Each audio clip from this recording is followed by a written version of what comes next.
All right.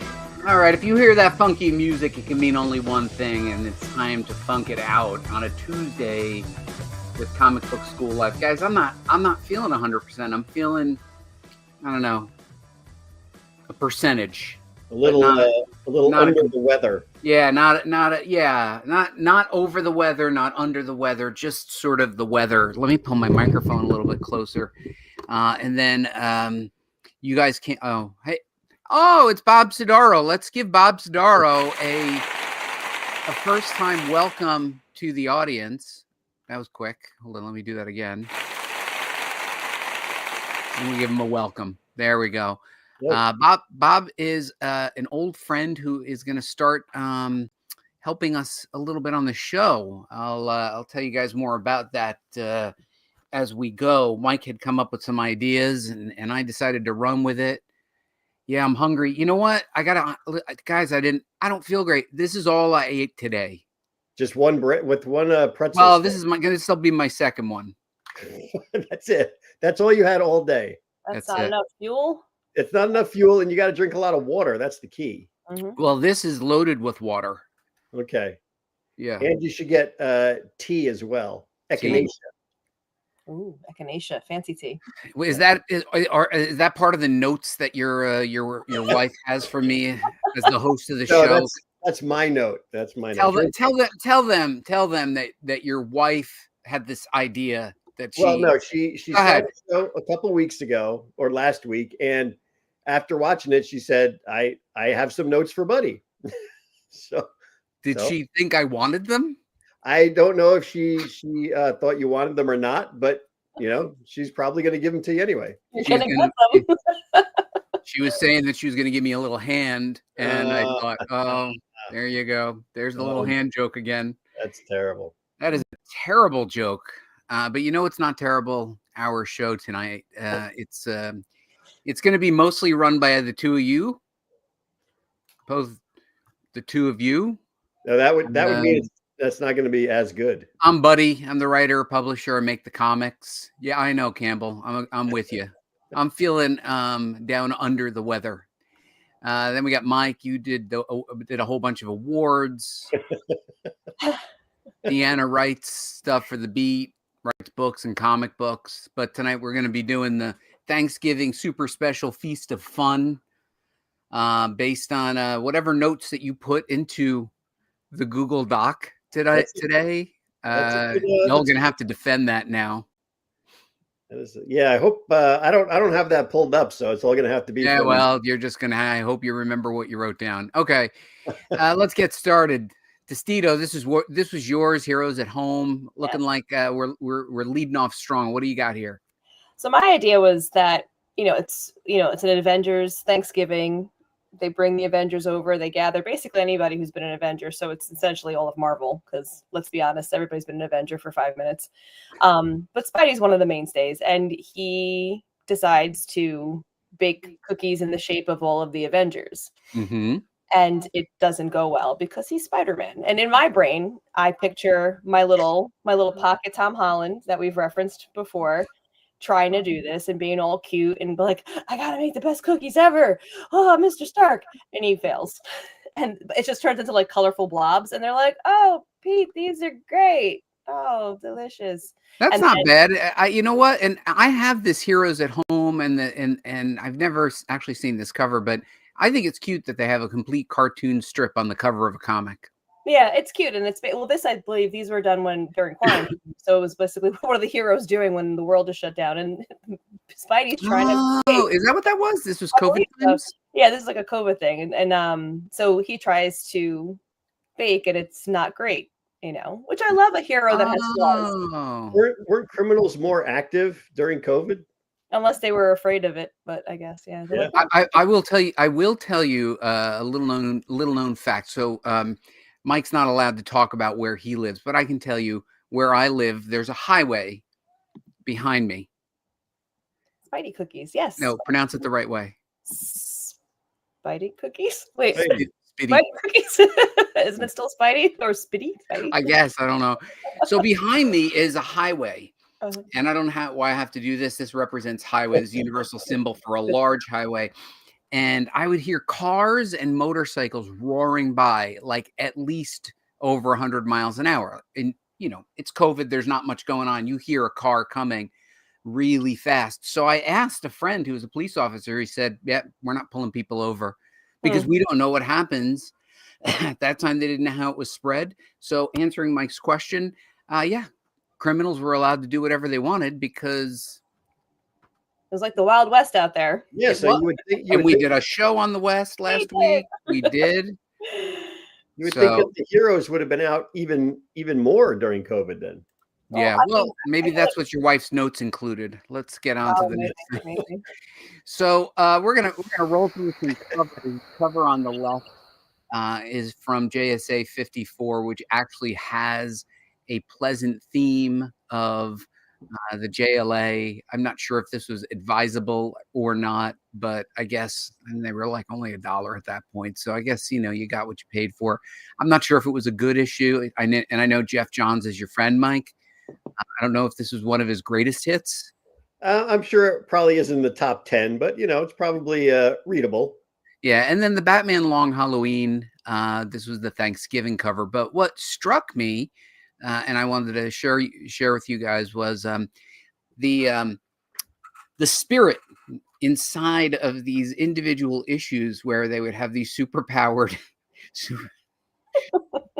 people at each other's houses for parties. And like just the kind of stuff that's in the background, like, I don't know, is there really a picture of Dr. Fate hanging on the wall in the background? And I guess that's Wesley Dodd. It just struck me as weird that Superman's drinking red wine. I don't know. It's just, I guess they suspended all the rules. But why are they all in costume? That's my thing. That's like, another thing, right? Like they're all in costume. Like this guy's wearing full bag. She's got her, you know, boob window there. He's completely shirtless. Like he's like, oh, I think, yeah, this is a good way to show up for a dinner party. Both of them, they're completely shirtless. Like who shows up to a dinner party like that? Like it's a day off. You can't put your sweats on and eat like that. Yeah. You know? Yeah, but then isn't even in the JSA or the JLA, does everybody know everybody else's secret identity? I don't know. Deanna, what do you think? You're the boss on this. You know all the answers. Well, I'm not a DC person, but I'm gonna say maybe. Well, I'm a Marvel person, and everybody finds out everybody's identity in Marvel. Like even then they'll like retcon and be like, no, that was just kidding. That was a trick. Everybody forgot again. I'm not sure how DC handles the identities, to be honest. I know they put glasses on Clark, and they're like, we don't know who he is. Who he is? But imagine this guy, Hawkman here, eating a turkey with that mask on. I feel like that's true. That's just weird. That is true. That is weird. It's a costume party. Oh, I'm with you. Fair. All right. Well, see, there it is. Andrew's got a good idea. You do actually, Andrew. Technically, you do have abs. Everybody has abs. Everybody has abs. Actually, Mike knows the truth. I have ab. It's just one. It's just one flat. There's no creases anywhere. Birds. I enjoyed an X-Men 4th of July party a few years back. Yeah, sure like at least take the gloves off. I mean, how are you gonna eat? Yeah, take the gloves off. That's kind of gross to eat with your gloves on. Okay. So apparently, a lot of comic book covers were inspired by this classic Norman Rockwell painting. This is a kind of washed out version. I could not believe how many homage covers I found that were just on this particular cover. So we'll just sort of take it from the top, and then you guys tell me which ones you like best. And you just tell me to pause when you're ready, because I don't know. I'm having a hard time choosing. The Fantastic Four seems to be my favorite right now. Who are those kids at the table? Where? Fantastic Four. Well, one's probably Franklin. Yeah, Franklin. Who's the other kid? I don't know. Neighbor kids. Yeah. some other kid from the Baxter building. And what's cool about there's Barbie. Barbie got into the action. Who knew that Secret Invasion got into the action? I mean, you're gonna try to infiltrate. You might as well get in on the traditions. But now this is my new favorite one. This Ultimate Spider-Man. That was silly. It's silly but sexy, Mike. Mike, it's silly and it's sexy. Yeah. The least favorite so far is this Uncanny X-Men. I like that X-Men one. You do? Yeah. It's a little crowded, but it's a little crowded, but you do. I feel like it's a photo that we take now where we all try to shove ourselves into a selfie. So yep, I kind of like it. Oh, okay. Well, I guess that's why I'm not feeling well, and you guys own the show. Archie Comics always gets into the spirit of holidays. They are really underrated in terms of participation. They should get a participation award with everything. That's just creepy. Garfield is just left at his bones. And this one also a little disturbing. And we didn't even read the trigger warning tonight. Oh, Deanna. Sorry. So, well, I took it out. Okay. Perhaps they're all in costume, so the readers know who they are. Out of costume, all the men, save for Martian Manhunter, would look similar. It's true. Oh, but they could also wear a T-shirt with their logo on it. So that's true. Superboy does that. Yeah. All right. So, do you have a favorite? And does the audience have a favorite? He's triggered. He's triggered. Well, it's not. It's actually it's an American holiday, Andrew. So don't be too triggered. I like the Fantastic Four and the X-Men one. I think those are my favorite. Yep, I agree. Fantastic Four and X-Men. Okay, Michael, what is yours? I like Fantastic Four and X-Men as well. Oh, I'm odd man out with the X-Men, huh? I just that one just doesn't work. It just looks too 90s. I love the Fantastic Four, and I just love the warmth of Spider-Man and Mary Jane doing the upside down kiss. Jason versus Leatherface is having a better Thanksgiving than I have. It's sad. It's too bad. Let's see. How bad was your Thanksgiving was worse than this, Gatilla? It's pretty sad Thanksgiving.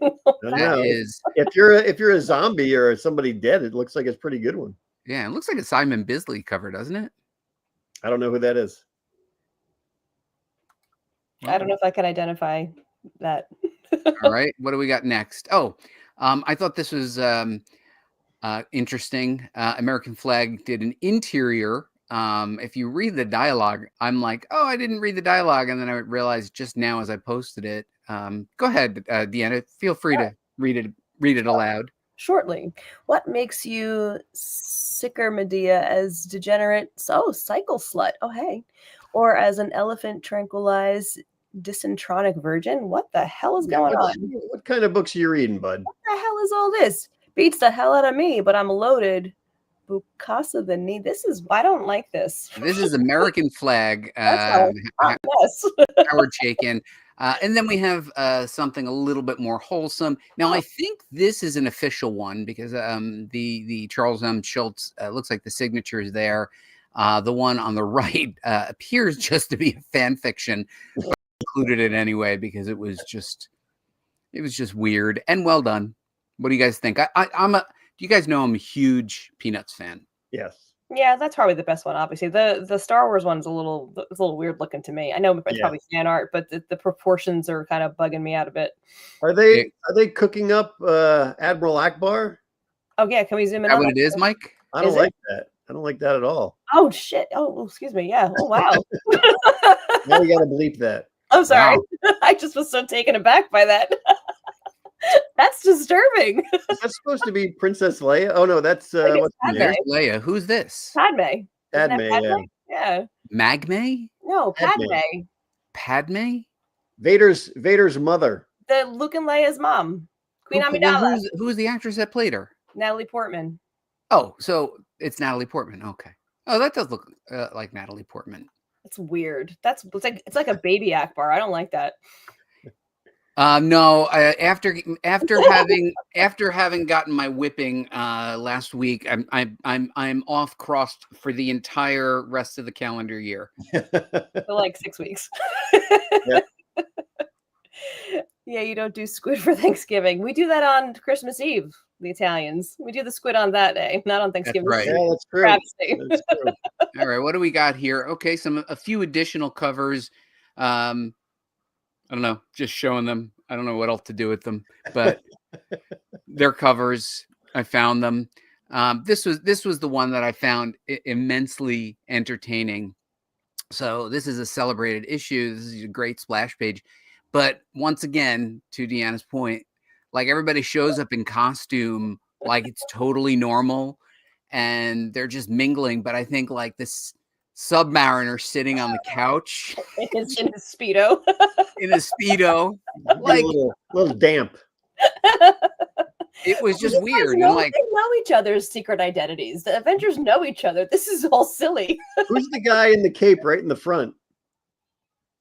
I don't know. Who is that? I don't know. I'm not sure who that is. Never seen him before. I don't know the girl to his to the left either. No, that's Jane. That's Jane. That's the Wasp. Oh, That's Janet. that's the Wasp on the couch. Janet. I don't know who that guy All right, is. who's the dude with the blonde hair? Hank Pym, maybe. Maybe. No, he would be in costume.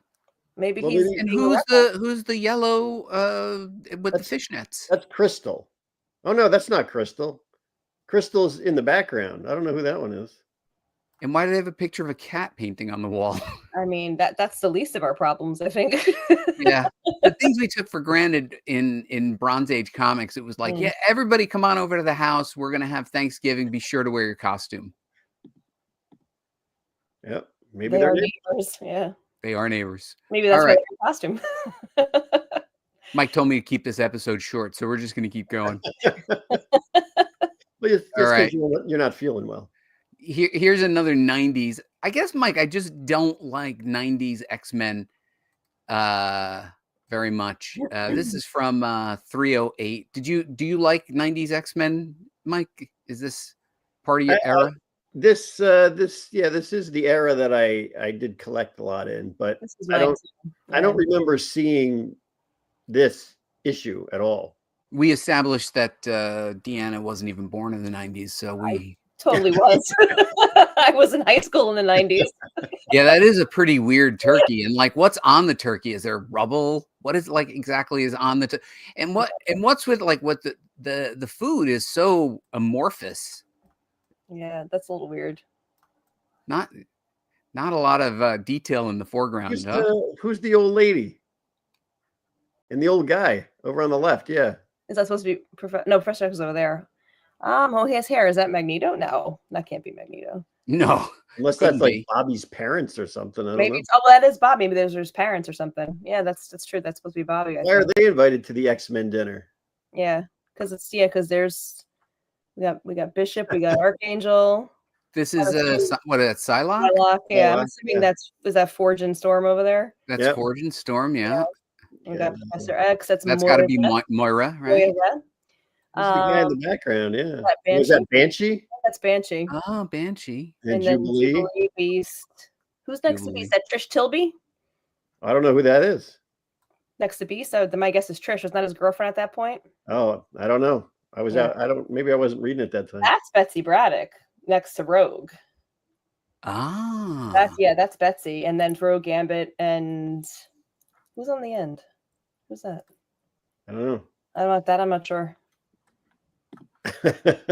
Did Rob Liefeld draw that turkey? It does. The proportions seem a little off on that turkey. What's also concerning about the turkey is like it does look really flat and long. It's all just perspective.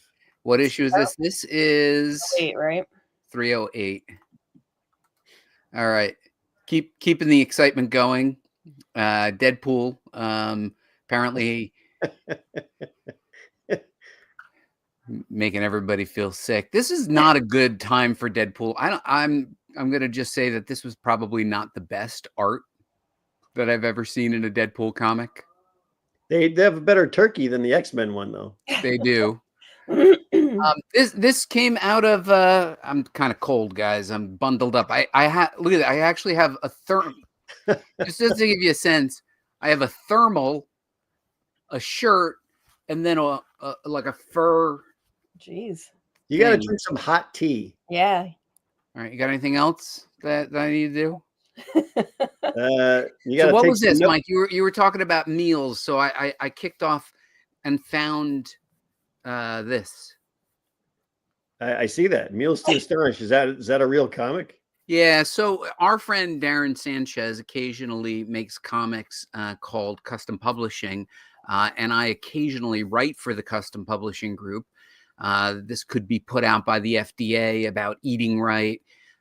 Test Kitchen could be something about, how to prepare foods. It could be sponsored by a company, and then they hire us to do these comics. So these never hit the stands, and they're kind of sought after by collectors because they don't make it to the stands. They're usually given out by the corporate client, and then everybody goes, "Oh, this is really cool," and people just chuck it or they give it away or whatever. And then you walk around Artist Alley and you're like, you literally never see these. I mean, Deanna, you've been to industry events. Have you ever seen these? No, I've never seen these. Isn't that right? Like, but you might want to get a copy.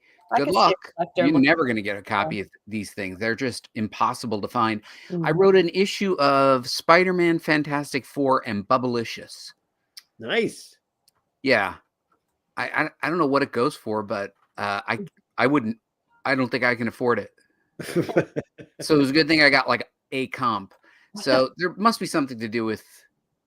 I love custom comics and have a whole stash of them. Oh, okay. I do too, Bob. And you know why I love custom comics? Because they pay double page rate. Really?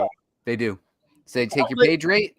I'd like to get in on that, bud. And they make it times 2. Well, you don't have a page rate, so I can make one up. You can pull one out of the air right now. Yeah. I haven't seen this Meals Astonisher, the FF Published one either. Interesting. So you don't have this. And Bob, by the way, tries to collect every appearance of Spider-Man ever. Even bought a copy of Necrotic, my comic book published in the 90s, Mike Fasolo, because Peter Parker is in the background of the comic book Necrotic. He found out about it and needed a copy. And then he posted it to some Spider-Man board. And then a whole bunch of people bought back issues of Necrotic because it had Peter Parker in it. Nice. You should put him on staff. Yeah. If I had known, I would have sold more issues if I put Deanna Destito in the comic, but I didn't know her at that point. What is more Thanksgiving, guys, than the Thanksgiving Day parade? Incidentally, if you are in the area, I'm told by Joe Caramagna, who is a comic book letterer, comic book writer, comic book artist, all around nice guy. Every year he shows up, I believe, in Jersey City and runs the float. And they wait in Jersey City to get the floats blown up. And for doing the float and carrying this, you get free garb, and you get to keep said garb. So once again, yet another collectible. This is a 1940 shot of the first Superman. So, Deanna, I'm going to ask you, was Superman 1938 or 1939? Oh, boy. Action Comics. It's not a test. I'm just curious. I think it's like I don't remember. I'm not sure. Anyway, this in 1940, they put this, what I would say, interestingly posed Superman with no cape, but like really looking very flirtatious. Like this pose to me in the middle of Times Square is a little much. And he's not wearing a cape. Is it just me that this looks a little suggestive? It just looks awful. It looks what? Awful. It's awkward. It's 1938. I just Googled it real quick. So this was 1940 was the first. So within 2 years of Superman being created, he's already floating in the parade. But look at how few people there are there running this float, and then how many are running this float. But is it me that it looks a little awkward and suggestive, or is it just because I'm tired and wearing a lot of shirts? It's just because you're tired. Did George Reeves have a cape? I believe he did. I think so. Did he? I don't know. He's adjusting his belt because he ate too much turkey. Okay, I'll take that. Fair. I'll take that. Okay, so we have another one. This. Oh, geez. He's a little barrel chest with one ab. They weren't even trying that one. I think they inflated it a little too much. This one just entertained me. What is up with that chest? I don't think he flew. I'll go back. Okay. Superman looks gassy. That is about it. It's a little barrel chested. It's a little top heavy. It's a Rob Liefeld interpretation. Also, the eyebrows and that glare, that expression is creepy. this one Superman is really a gas. Yeah, that's super awkward. What is up with this? What year is this one? Do we know? Somebody knows. I don't. I just pulled them off the internet. 52. You think it's in the 50s? Yeah, I can see 50s. When I think of it, I give people credit. By the way, just as a side note, do you guys like my theme? I put leaves on the bottom. Beautiful. That's very good. fast, very. Even if you don't like it, just say you did. It's awesome, bud. That's it. Ask your wife what the notes are on that. That was another one of Spider-Man. I think I should. Supposed to be Nicolas Cage. Oh boy, yeah, it might have been. This happened. Oh boy. Oh my god. This happened. That's unfortunate. And a million memes were born. Everybody's snapping those photos, especially as he's getting closer. And then they were like, Too hot for comics. That's not comics. That's not comics code. What's the problem? I don't know. Do what you got to do. And it's Uncle Sam. And Uncle Sam is like, Uncle Sam's like bite size. He's a diminutive. There's a political commentary in there somewhere. There is. So feel free to enjoy this in your own time. Oh my goodness, Matthew, you win. Let's give him an award.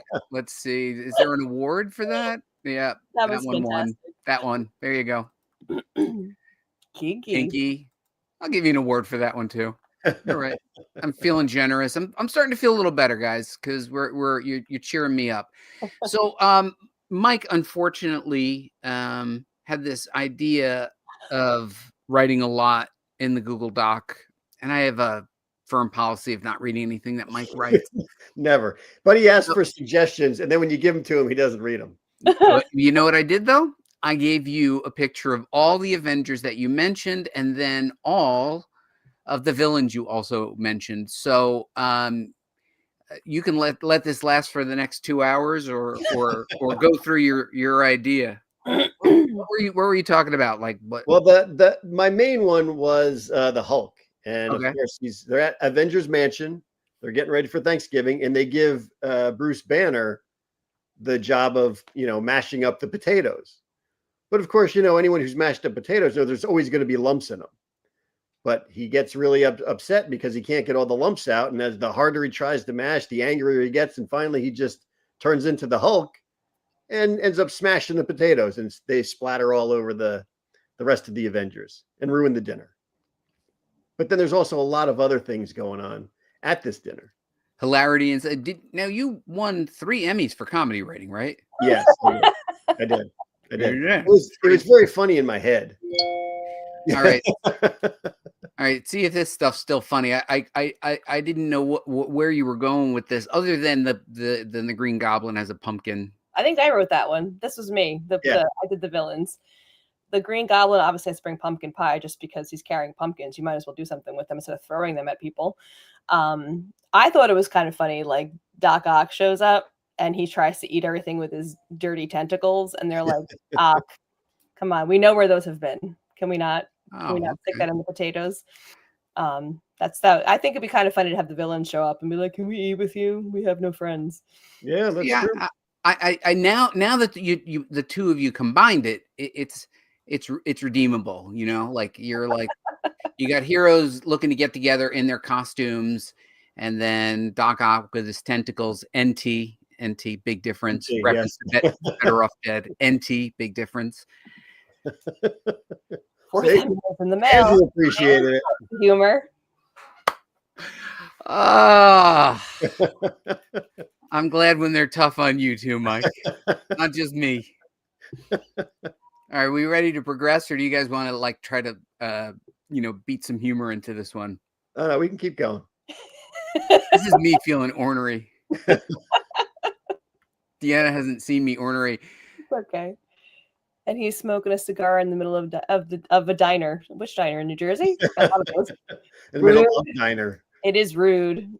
I liked my idea where Iron Man is trying to be overcomplicated, and we got Cap is like, "Can we?" And Black Widow are like, "You just need to stop doing that." Cap needs to bring an apple pie too, because he's. Well, I And then we had I didn't do anyone for Daredevil, but we got Black Widow, who doesn't want people eating food before it's supposed to be out, so she starts setting traps around everything. I love that. Widow stings. Yeah. All right, so Mike, why'd you blink when it was your turn? Deanna had to like bring you back out of your shell? No, it's just this. You got back on the right picture. So all right, well, honestly, I think you guys came up with a pretty good Bronze Age Avengers story. You can't do it today; everything's too serious. But back in the good old days, that's why I picked all the classic characters. I would have read this issue. I actually would have loved to have read this issue. It probably would have come out in a Treasury edition, right? Like we should write this issue and get somebody to draw it, and then get sued by Marvel. No, no, I don't want to get sued. Let's not get sued. They would appreciate it. Sure, they would. Okay. They would show their appreciation. Okay, speaking of appreciation. But Doc Strange speeds up time to defrost a turkey, but gets distracted by a legal chat with DD and overcooks it. That's kind of funny. Yeah. All right, that's not bad. That's not bad. Not bad. That's not bad. Mike told me to keep this episode short, so I gotta listen to Mike.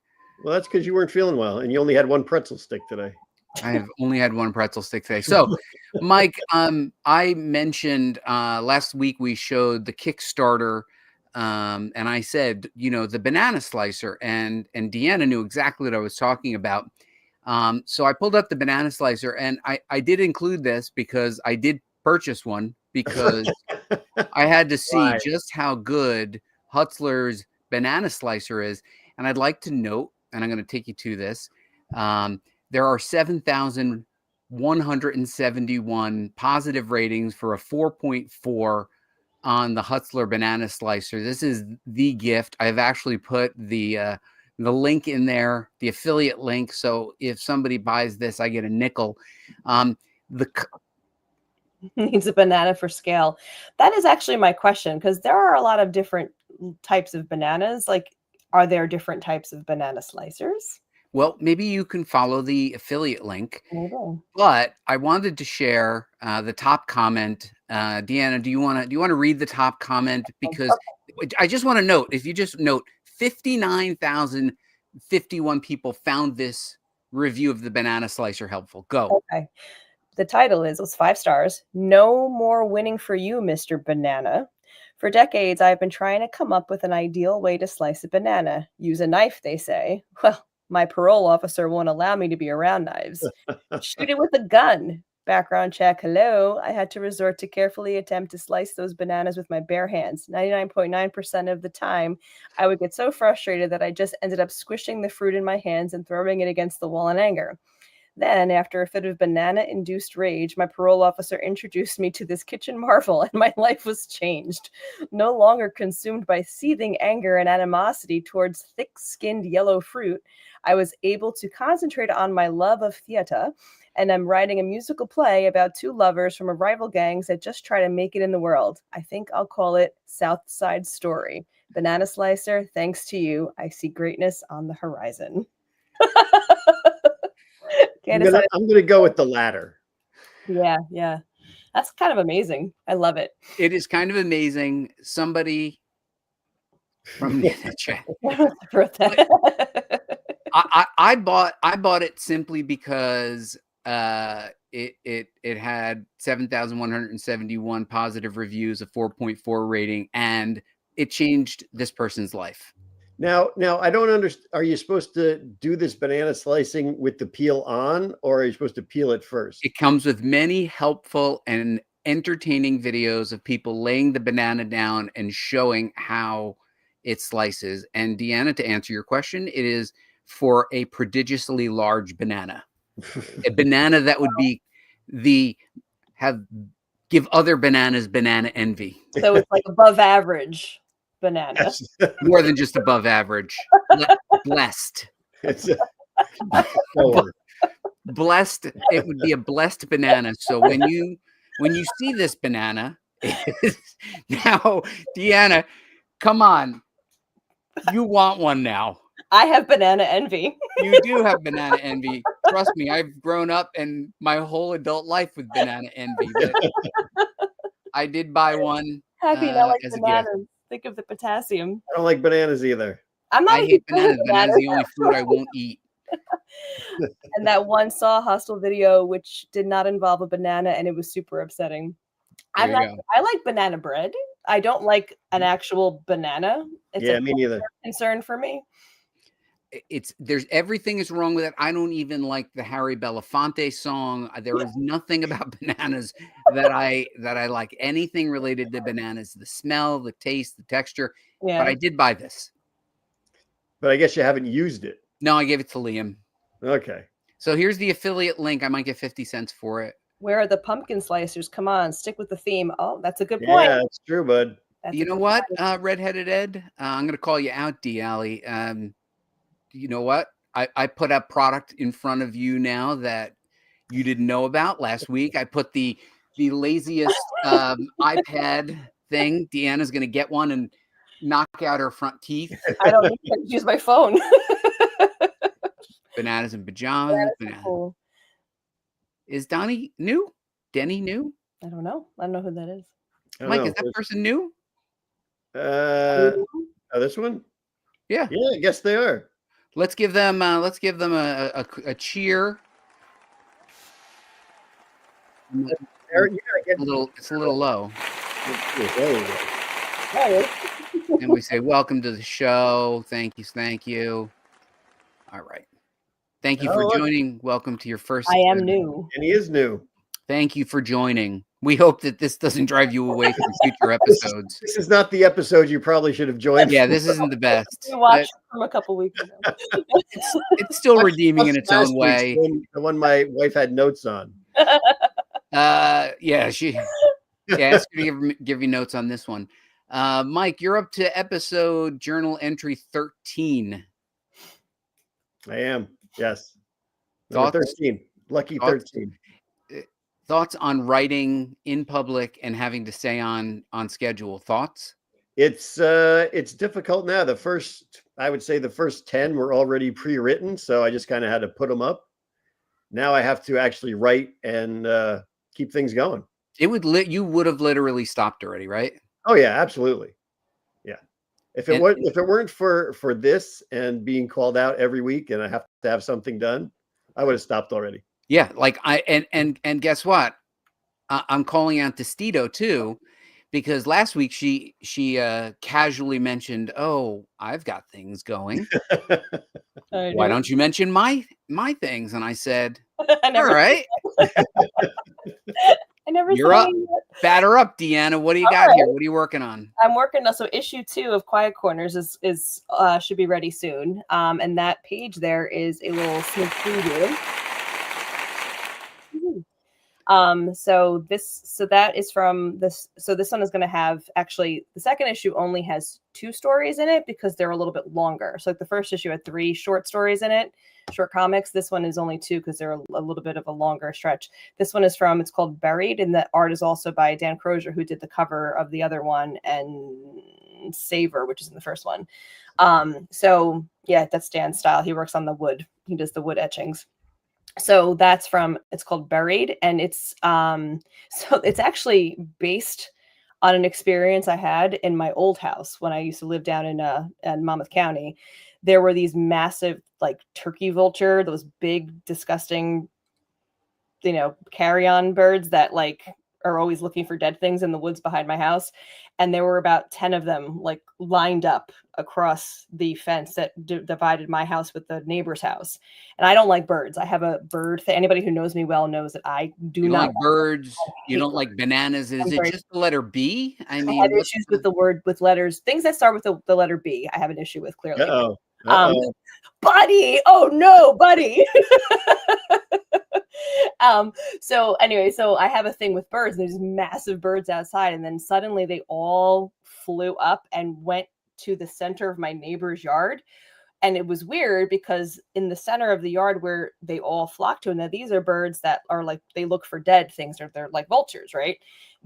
There was nothing. There was no grass. The rest of her garden was nice and lush and beautiful and green, but there's this one spot in the middle where it was nothing. And that's where the birds perch. And I'm like, oh, of course, there's a dead body buried there. Buried in the yard. So that's kind of where this story came from. And you can see the birds flying around. Hope you never run into no, big and yellow like a banana. No, thank you. but bird is the word. Digging deep. I challenge Mike to feature each of the terrible products in his story. Ooh, that's a good story prompt. I like it. I can probably do that. So Deanna, I'll be pulling up your socials in a minute. Are you keeping people informed about what you're doing? Because even I didn't know about this, so I'm going to take it as no. I need a PR manager. All right, you're on the show every week. This is your chance. So they can follow you on the socials. I'll pull that up in a second. But congratulations. Also, congratulations to our good bunny from down under. Andrew, now up to chapter 3. I've fallen behind, but I did give it a like because he's participating and doing it. You can follow him on Substack. I asked some of you to put what you're working on and your socials in the chat or in the comments below. Nobody did, so I have a blank spot. I'm feeling mighty aggressive. And then Lirio. I don't think Lirio is in the audience, but he is always engaging on social media, and Lirio is always commenting on my posts. So I thought it would be nice to share Lirio's, because Lirio is working on a Fund My Comic, and the art looks genuinely good. And I just wanted to give a shout out to our own audience who's doing the things. But you're not going to be able to get my attention, folks, unless you put comments into the comments and let us know. We're trying to promote everybody. A little bit of behind the scenes. Deanna and I went together to the New York Big Apple Comic-Con. Deanna totally enjoyed going. She enjoys the crush of the crowds. She loves the smell of people very close quarters. So I went by myself. Deanna was not there in the least. But Mike, do you remember this guy? This is Dave DeVries. He was on Comics Vision almost 30 years ago. Doing what? Making the comics. As a guest? As a guest. Oh, and then he did give me a copy of this, which I'm going to tell you, there is no justice in the world. I think you may know this, Mike, but my comic book got ripped off. Dave DeVries had the idea of taking kids' art, and then what he does is he takes the original kid art and then he turns it into a painted style of exactly what it would look like if the kid had it.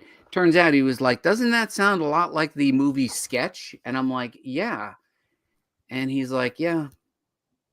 Oh. So somebody took his basic idea.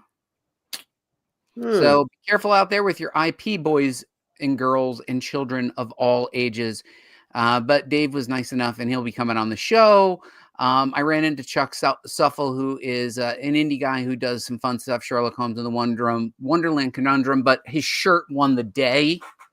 Because if you've ever exhibited at Artist Alley, right, Deanna? Oh, all the time. You're like, no, I'm just the writer. I'm just the writer. And then people are like, cool. They're like, oh, okay. And then they walk away. And you're like, and then look at Chuck's expression. Poor Chuck. Chuck's like, I'm just the writer, man. I need that shirt. I need that shirt too. I said, Chuck, you could sell those. Yeah. All right. This is a longtime friend, Alethea Martinez, probably best known for her work on Iron Man, but also pretty darn well known for carrying her dog around everywhere, including the Comic-Con. So she wears her dog in the sling. Thanks for that awesome shot. I'm a fan of Dave DeVries. Okay. Oh yeah, Dave does trading cards, does covers for Marvel, and then this is the original producer, Mike Straneri, on the left here. I should say, Officer Mike Straneri was helping me because Mike refused to go to New York City, and Deanna was much too busy walking around the convention, enjoying herself at the convention. That's me on the right, and in the center is Julie McCullough. Julie was on Growing Pains. Julie was on all kinds of movies, but Mike was mostly fixated on the fact that Mike had seen her in some publications. And he was like, she's got that stewardess outfit. And I'm like, I don't know if you should lead with that. I think maybe lead with something else. As it turns out, she also starred in Sharknado. So, So true story, Mike came to help me. We had 2 matched cameras, tripod, boom microphone, extra batteries, stuff to hand out, markers, whatever. Mike goes here and we're going to work together. We got 2 shots together. And then for the next 2 hours, I walked around with a boom microphone, a tripod, 2 matched cameras, and an extra pack of batteries as he spent the rest of the day with Julie McCullough, who. Oh, nice. Yes. Nice. So you didn't get a lot of stuff. Yeah. So we got some footage, but looking good and trim there, buddy. Well. That's a good one. Thank but you. This is probably where you got sick. It probably is. I probably got a con cough. It probably manifested here. You're probably right. So I also went here and got to see Brian and Francesca Polito. Deanna, do you know Brian and Francesca? I've interviewed Brian a couple times. He's very nice guy. And do you know Francesca? I've never talked to or met his wife, but he's so sweet. He's a very nice guy. Brian is a stunning example of sticking with what you love, building your audience, and just never quitting. Doesn't matter if he gets media coverage or not. Doesn't matter if whatever, people are going to buy his comics. He used to be Chaos Comics, then he was published under somebody else. Now he's Comics. People love Brian, and he just keeps on doing what he loves. And people love that about Brian. That's what I liked when I interviewed him. He was so passionate about his characters, and he speaks of them so, like, especially back in the day with Chaos Comics, everyone was like, oh, those are just, cheesecake. It's, boobs and booty and the whole thing. But he had such a love for them, and the way he talked about them in the stories, he built this universe, he built this world, and he was so passionate about it. It was so sweet and endearing to hear that, And he funds every Kickstarter, has no problem, and he runs his own mini Comic-Con in Arizona where he lives called the Sworn Con, and people come from all over the world to come to Brian's basically a celebration of the universe that he created. People come with tattoos of Lady Death and Evil Ernie and stuff like that. So I was going through the materials. I think I might have showed you guys this at one point or another. What these are in this picture are pictures of color match prints. So when Wizard would print the magazine, they would get color match prints to make sure that the, what we call the registration of the images, the CMYK was aligned right. It looked good. It was saturated enough, all the different things that you want. And that's it. You can see the printer information. You can see the colors on the side, and then this would get trimmed. And then this would get passed around. You can actually see some handwriting here of the editors making notations on the side. And I thought it was a shame to throw these away because in my mind, this was roughly the equivalent of Wizard original art because it would only be one of these. And I shared an office. I say shared an office. Darren had the office and I was in the outer office as if I was like, Mr. Sanchez, I'm taking a message for you. There's a call on the line. Can I take a memo? So basically, I was like a 1950s style typist for him. But he would throw these away and I kept them. And now I'm just taking them out and giving them to people. So this was the promo from Wizard World Chicago, 1999. We still had Stephen Hughes at the time. Stephen passed too young. What wrestler is this, Mike? That's the Undertaker. Undertaker. Did I freeze? No. I was taking a drink. And then we did some sort of poster magazine with Brian. Have you ever seen these, Deanna, this kind of stuff? Do you remember this? I do. I remember these. Yeah. All right. So do you know what this is, this Archie Comics? That's Archie Comics. I'd say. Deanna, are you familiar with this? I'm going to say Archie Comics. All right.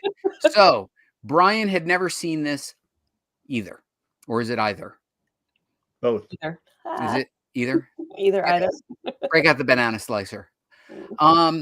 So inside the cover of this Archie Comics and Friends hides, and Brian had never seen this, Lady Death number 1/2, The Crucible.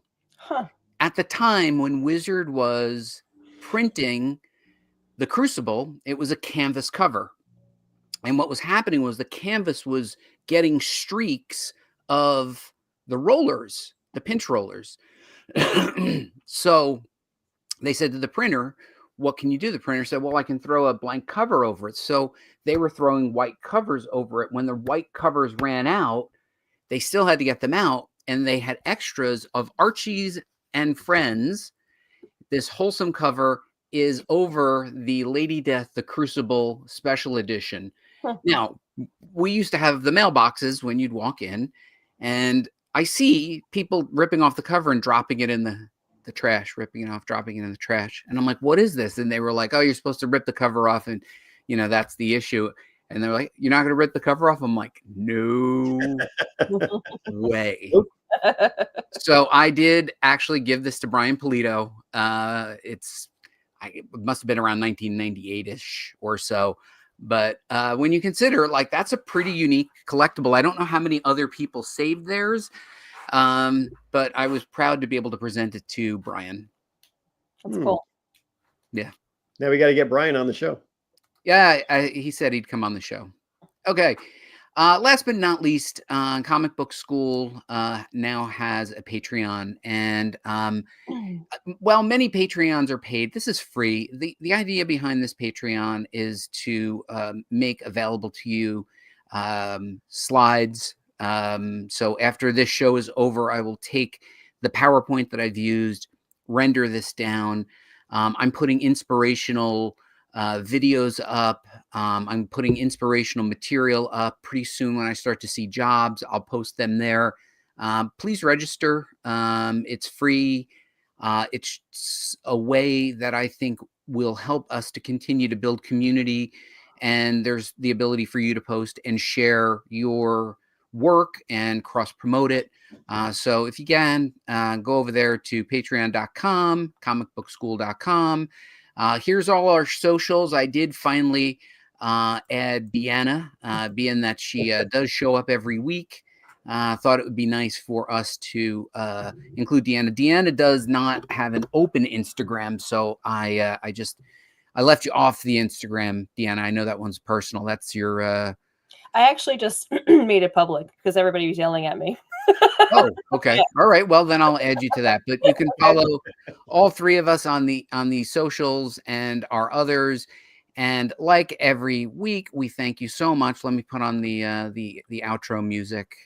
To talk amongst yourselves because I got to put the funk casino music. So, oh, there it is. All right, we made it through the show. Thanks so much, guys. We love seeing you every week. I didn't feel well, but I feel better now that you guys joined us for the show. Leave your social media handles and your projects in the comments below so that we can continue to draw spotlight on you. We will see you next Tuesday. Have a wonderful Thanksgiving, and we'll see you.